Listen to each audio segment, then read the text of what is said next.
Section 335 is relative to closing Guantanamo Bay military prison.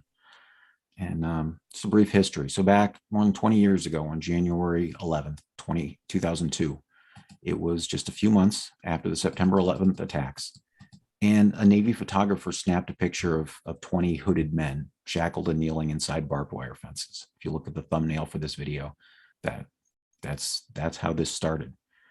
And they were the first of about 780 men who ultimately got detained inside Guantanamo Bay military prison. And virtually, 95% of them have all been released. But we're still down to a few dozen men still in Cuba. And like, what are the costs? What are the costs of keeping this prison open?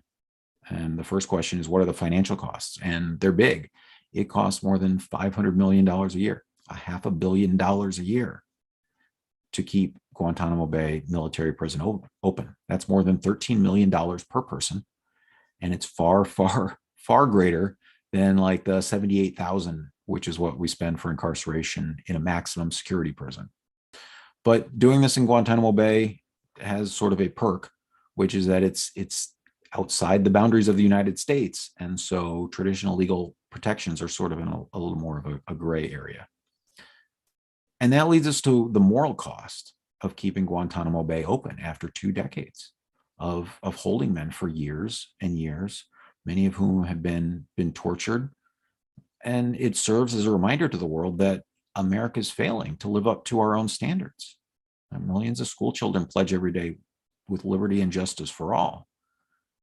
And we're failing to do that when we incarcerate people without charges for years on end. It opens us up to criticism from countries like Russia, Pakistan, Libya, Sudan, and Iran. They've all criticized us for this indefinite detention, and they're not wrong. There's been attempts in the past to close this down. President Obama said he would shut down Guantanamo Bay. Joe Biden has made that same pledge. President Trump took the opposite stand and pledged to keep it open. But in any case, the roadblock is Congress. Once again, Congress has the ability to make this happen. They are the roadblock.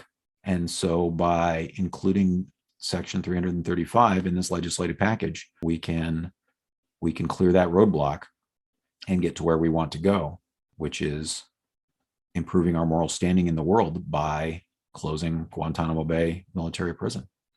So where we're at today is there's 39 men left. I guess I just want to point out that out of these nearly 800 people who've been incarcerated there, they are exclusively Muslim men, and some of them as young as teenagers. There's been a wide variety, but we're down to 20. I'm sorry, 39, and 20 of them are cleared to leave. Most of the men who are still there are cleared to leave. We're just not letting them leave.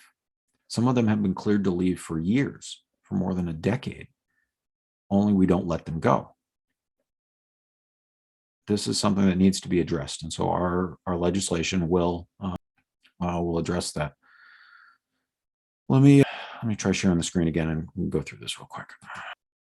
Section 335 would require the president to close this at the end of February 2023. So about 120 days, 4 months. This language comes from a Senate bill that was introduced years back, I believe by Senator Feinstein, to close the prison. That's where this language comes from. So 120 days, and prohibits using any money to keep it open after that time. There's an option for a 120-day extension.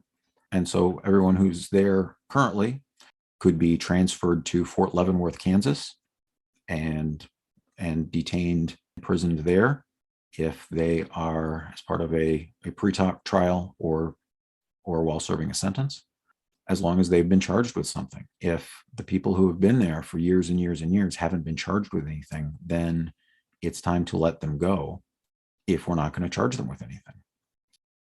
In that case, any of those transfers would need to comply with Geneva Convention relating to the status of refugees, United Nations Convention against torture, and make sure that we're not turning them over to some place where they could find themselves in just as bad or a worse scenario.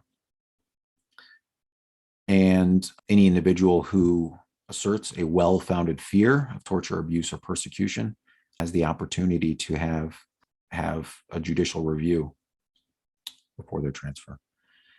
And then make sure that everyone else is released, that people fall into these categories. Either they're being charged with something or they're not.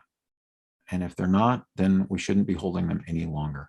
So that's what Section 335 does. The Supreme Court's given mixed opinions about the legality of Guantanamo Bay.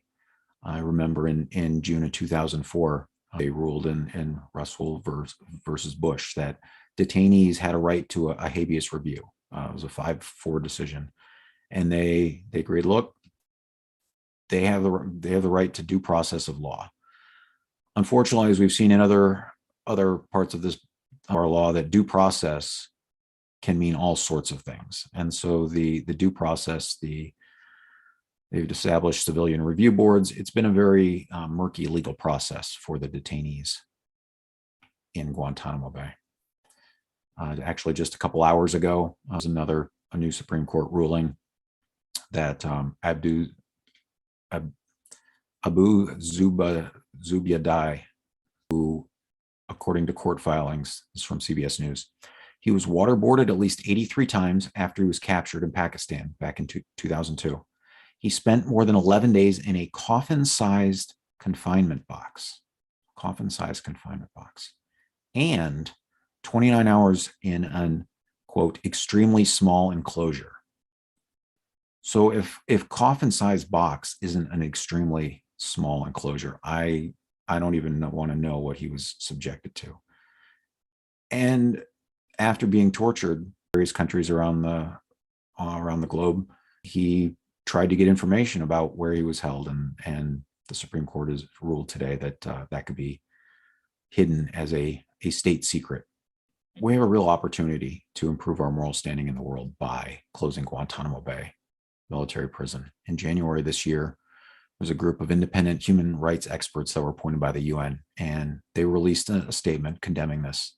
And they said, quote, Guantanamo Bay is a site of unparalleled notoriety, defined by the systemic use of torture and other cruel, inhuman, or degrading treatment against hundreds of men brought to the site and deprived of their most fundamental rights.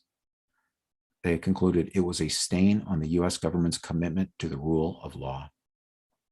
And they're right. John Oliver looked at at the history of Guantanamo Bay on an episode of Last Week Tonight. And he concluded, when you see a bumper sticker that says freedom isn't free, this is what it means. Standing up for our highest ideals, even when it requires accepting a certain amount of risk. It's time to close Guantanamo Bay. Establishing justice is our first duty under the Constitution, and this is an essential part of doing that. With that, Mixed Chair, I think that concludes my testimony for Section 335. And